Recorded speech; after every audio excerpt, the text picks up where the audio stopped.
जय हिंद साथियों, डॉक्टर संग्राम पाटिल बात कर रहा हूँ।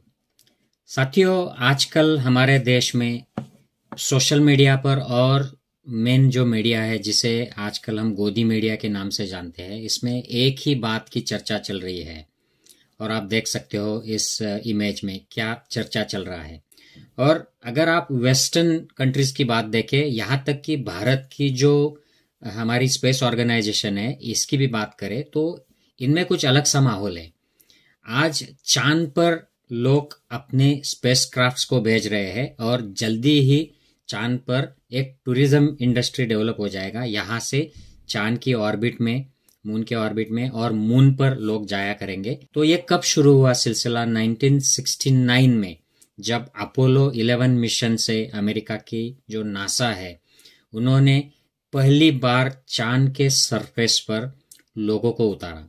तो उसके बाद अब अमेरिका फिर से चांद पर ह्यूमन मिशन भेजने की तैयारी कर रहा है।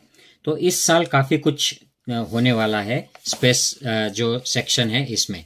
तो मैं आपको कुछ चीजें यहाँ पर बताता हूँ, ध्यान से देखिए। और इसके बैकग्राउंड पर इंडिया में क्या चल रहा है। 1969 में जब चांद पर पहली बार ह्यूमन मिशन गया था तब इंडिया कैसा था, हमारे क्या मसले थे और आज इंडिया कैसा है, हमारे प्रमुख मुद्दे कौन से हैं और हम क्या कर रहे हैं।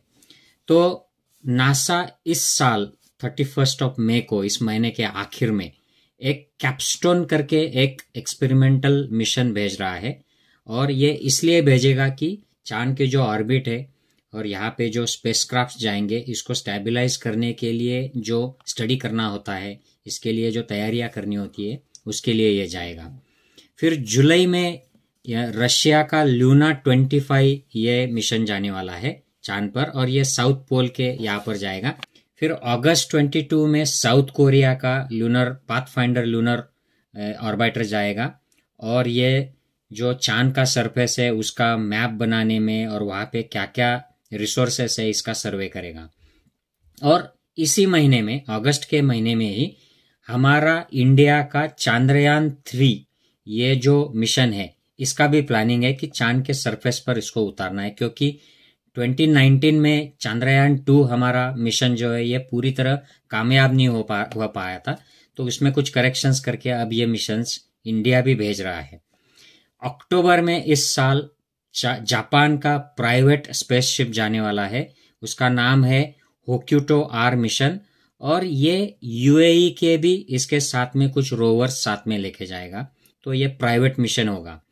फिर इस साल के एंड में, 2022 के एंड में, कुछ नासा के मदद से ऐसे इंट्यूटिव मशीन्स IM-1 IM-2 ये भेजे जाएंगे कि जो थोड़ा सा कमर्शियल एंगल से भेजे जाएंगे कि इससे चांद के सरफेस पर धरती से कुछ सामान ले जाया जाएगा, जिसकी मदद से वहां पर एक्सपेरिमेंट्स किए जाएंगे, वहां के जो रिसोर्सेस है उसका स्टडी किया जाएगा और इसको कमर्शियल बेसिस पे एक्सप्लोर करने के लिए ये इस साल के अंत में IM-1 IM-2 ये मिशन जाएंगे। फिर early 2023 next year first moon tourist fly करेगा। पहली बार दुनिया के इतिहास में स्पेस एक्स जो स्टारशिप है पहला टूरिस्ट चांद की ऑर्बिट में भेजेंगे। उसके बाद मार्च 2023 में जापान की जो स्पेस एजेंसी है जाक्सा, वो अपने स्मार्ट लैंडर को इन्वेस्टिगेट करने के लिए मून पर भेजेगी। इस मिशन का नाम है स्लिम। फिर नवंबर 2023 को नासा वाइपर नाम का मिशन भेजेगी कि जो चांद के जो साउथ पोल का जो एरिया है वहां पर पानी की खोज करेगी, आइस के ऊपर स्टडी करेगी ये मिशन। फिर अगले साल मिड 2023 में एक मिशन जाएगा, उसका नाम है एक्सेल-1 लैंडर और ये नासा के मदद से जाएगा और इसमें ये प्राइवेट और कमर्शियल के पार्टनरशिप में नासा ये मिशन को भेजेगी। ये और एक्सप्लोर करेगा कि किस तरीके से ये मून की मिशंस को और कमर्शियली वायबल किया जाए, इसको कैसे कमर्शियली एक्सप्लॉइट किया जाए। लेट 2023 में ऑस्ट्रेलिया अपना मिशन भेजेगा, उसके साथ में नेदरलैंड्स भी मिशन भेजेगा। फिर 2024 बहुत इंपॉर्टेंट है साथियों, चाइना का चेंज 7 ये चांद के साउथ पोल पे जाएगा, उसके साथ में रोवर भी होगा और फ्लाइंग प्रोब भी होगा। और ये रशिया का जो ल्यूना 26 है उसके साथ में मिलकर वहां से सैंपल्स कलेक्ट करेगा, धरती पर वापस लेके आएगा, ताकि वो लोग एक्सप्लोर कर पाएंगे कि इससे क्या क्या मिलेगा, चांद पर इंडस्ट्री लगा के क्या क्या खोज कर सकते हैं, वहां से धरती पर क्या क्या लाया जा सकता है, इसके ऊपर स्टडी किया जाएगा। 2024 में आईस्पेस जो प्राइवेट एजेंसी है ये फिर से अपना एक मिशन भेजेगी और वहां से वो सीधा चांद के सरफेस से जो वहां पर एलिमेंट्स मिलते हैं, जो भी रिसोर्सेस है, उनको धरती पर भेजना शुरू हो जाएगा कमर्शियल बेसिस पे।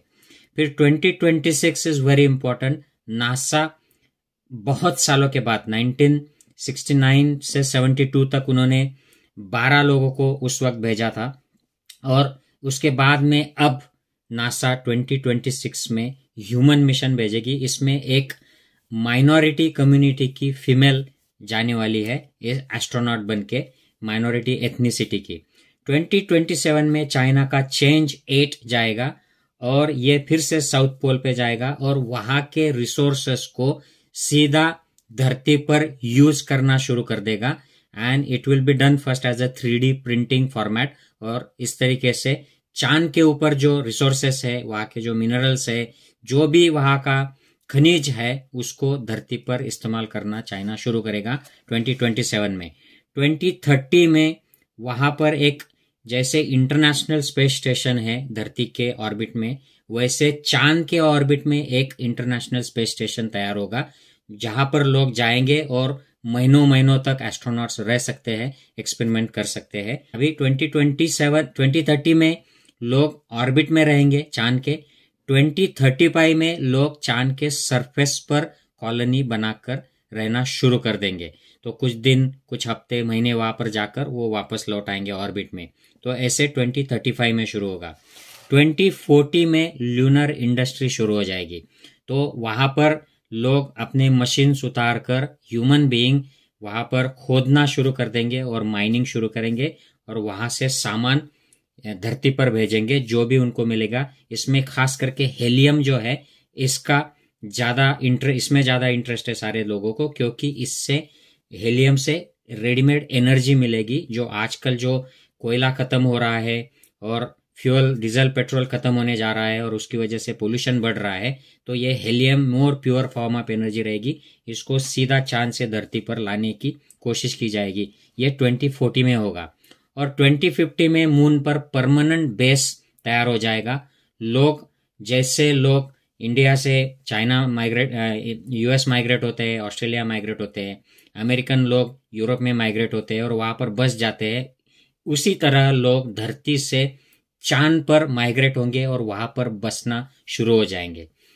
और वहां पर परमानेंट स्पेस स्टेशन होंगे जहां से मार्स की, मंगल ग्रह के ऊपर जो वहां की अगला जो स्टेज है उसके लिए लॉन्चिंग्स और एक्सपेरिमेंट शुरू हो जाएंगे। तो ये है दुनिया क्या कर रही है। ये तो एक छोटी सी झलक है, और भी कुछ चल रहा है। स्पेस में चल रहा है, कंप्यूटर्स में चल रहा है, फाइनेंसेस, एजुकेशन, मेडिकल रिसर्च, सब में चल रहा है। हम क्या कर रहे हैं? हमारे यहाँ पर इंडिया में क्या शुरू है? जब स्पेस में पहली बार चांद के ऊपर लोग उतरे थे, धरती के लोग उतरे थे, उस वक्त इंडिया में क्या था? तो ये देखिए, एक इमेज, एक नमूना है ये कि इस तरीके का माहौल था। और मैं आपसे सवाल करता हूँ, क्या ये माहौल आज बदला है इंडिया में 2022 में? 1969-70 में ये माहौल हुआ करता था, आज भी ये बदला नहीं है। इंडिया में इस तरीके की कुछ कम्युनिटीज हमारी ऐसे रहा करती थी और ऐसे लो क्वालिटी लाइफ था। वो नोमेडिक थे, घूमते रहते थे, उनको कोई सिक्योरिटी नहीं थी, ठीक से घर नहीं होते थे। आज भी हमें ये नज़ारा काफ़ी बड़े पैमाने पर दिखाई देता है। फिर हमारे यहाँ पर आंदोलन हुआ करते थे, लोग अपने हक की लड़ाई के लिए रास्ते पर उतर जाते थे और सरकार से लड़ते थे, सरकार की यंत्रणाओं से लड़ते थे। आज भी ये हमें दिखाई देता है, इंडिया में बड़े पैमाने पर यह दिखाई देता है। हिंदू मुस्लिम फसाद हो जाते थे, दोनों तरफ से लोग रास्ते पर उतर जाते थे और एक दूसरे के खिलाफ सांप्रदायिक जहर फैलाते थे, ये तो हम आज देख ही रहे हैं। ये खुल्लम खुल्ला चल रहा है और इसमें हमारी प्रशासनिक और सुरक्षा एजेंसियां, यहाँ तक कि न्याय यंत्रणा को भी लोगों ने इसमें खींच लिया है। मीडिया तो पूरा हिंदू मुस्लिम करने में, जहर फैलाने में पूरी तरह व्यस्त हो चुका है, जैसे कि उनकी यही रिस्पॉन्सिबिलिटी है कि हिंदू मुस्लिम जहर फैलाया जाए। कश्मीर के हालात कैसे थे? तो कश्मीर में ये 1970s 80s में ऐसे हालात हुआ करते थे। लोग रास्ते पर उतर जाते थे, दंगा फसाद हुआ करता था, आतंकवाद हुआ करता था और लोग पथराव कर देते थे, अपने हक के लिए आगे आ जाते थे। कभी कोई अन्याय हो जाए या हमको सेपरेट कश्मीर चाहिए, हमें आज़ादी चाहिए, ऐसे बाहर आ जाते थे। और आज भी ऐसे ही लोग रास्ते पर उतर जाते हैं। उस वक्त कश्मीरी पंडित नहीं उतरते थे, आज कश्मीर पंडित भी रास्ते पर आने लग गए हैं और उनके ऊपर भी ऐसे लाठीचार्ज हो रहा है और वो भी कह रहे हैं कि हमें न्याय नहीं मिल रहा है। तो ये आप देख सकते हो। अगर आप हमारी ईस्टर्न बाउंड्री की बात करें तो चाइना 1962 में 1965 में चाइना ने हमारे सरहद में घुसकर हमारा कुछ एरिया हासिल कर लिया था और उस वक्त हमारी बॉर्डर्स भी, इंटरनेशनल बॉर्डर्स भी जो चेंज हो गई है वो आज तक बदल नहीं पाई है।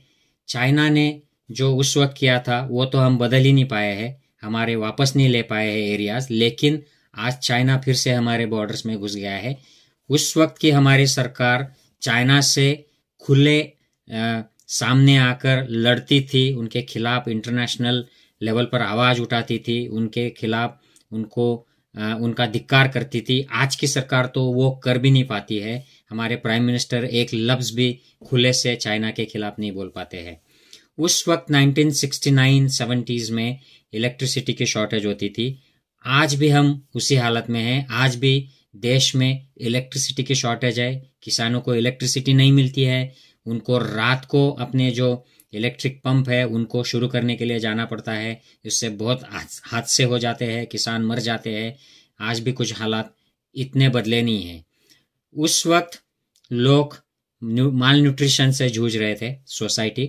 आज भी हम हंगर इंडेक्स में दुनिया के जो वर्स्ट कंट्रीज है उसमें हमारा नंबर आता है इंडिया का। बहुत चिंता करने वाली बात है। एजुकेशन में उस वक्त एजुकेशन सिस्टम इतनी डेवलप नहीं हुई थी, बड़े पैमाने पर लोग इलिटरेट थे, गांवों में शिक्षा का इतना प्रचार नहीं हुआ था।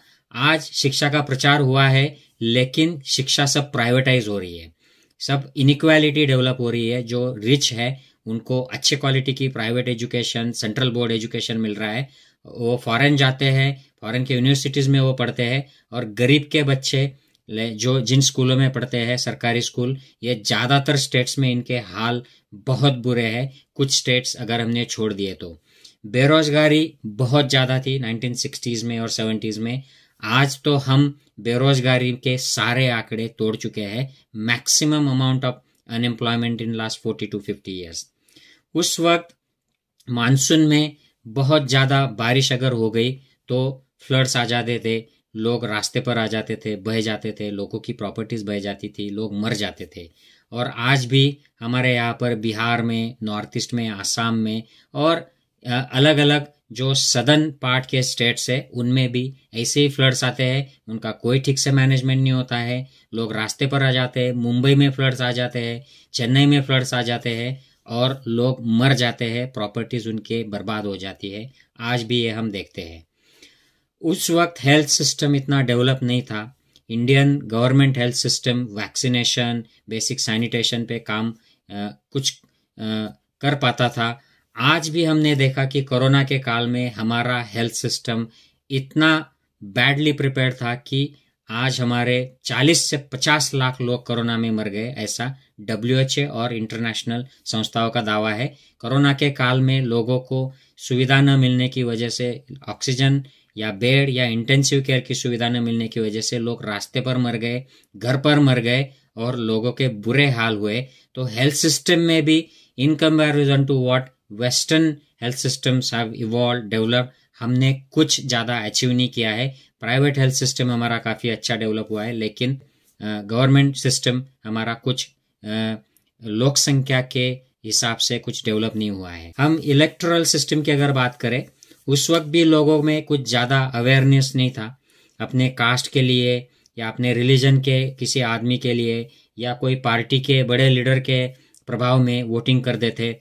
आज भी ऐसे ही हम देखते हैं कि ज़्यादातर लोग ऐसे ही टीवी मीडिया के प्रचार में या कोई अफवाह उठा देता है कास्ट का, रिलीजन का, सांप्रदायिक, या कोई झूठे वादे कर देता है और लोग वैसे ही वोट करने के लिए उनके पीछे चले जाते हैं।